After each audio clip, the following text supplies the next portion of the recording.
Here's the action bar lock. Here's a trigger connector that rests on top of it, and it's attached to another trigger connector that goes up the center of the trigger guard and is in front of the sear itself. When we pull the trigger, the hammer will fall, driven by the mainspring and its plunger, and you see that rising. See it coming up right there behind the hammer? Well, before long it's going to hit the action bar lock and rotate it. You see it rotate. Now, if you look at the tail of it back here,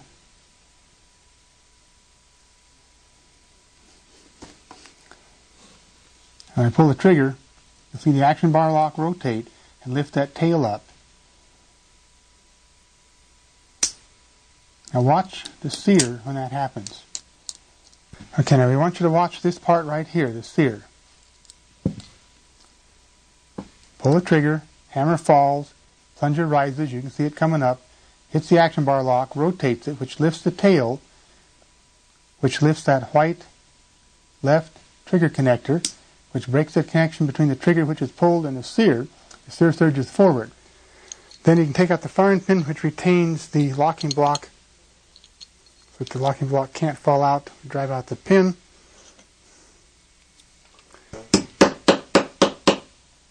I just drove the pin punch until I felt the pin move, and then pick it up and finish the job.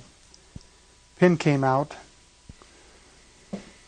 Punch out. Take out the punch, and the firing pin will come out, and it did come out because the punch was smaller than the pin. The locking block will just fall out the bottom, as will the firing pin return spring, if it doesn't come out the firing pin. And you notice a pin on the side of the locking block and a notch cut in the side of the bolt itself, and that's to keep the locking block from falling out the top when it's out of the gun. The early guns did not have that feature. Yeah. So if you're out, one point to remember is that this gun has been around long enough that you're going to see 3 different kinds of firing pins. Now this is the newest type and has a flat head. The next type firing pin is exactly the same as this one, except that the head is rounded. And the firing pin before that, and you will find them in very early 870s, has a longer head.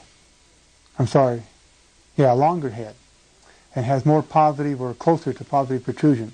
What they did was from first to second, they found that the first style broke too easily.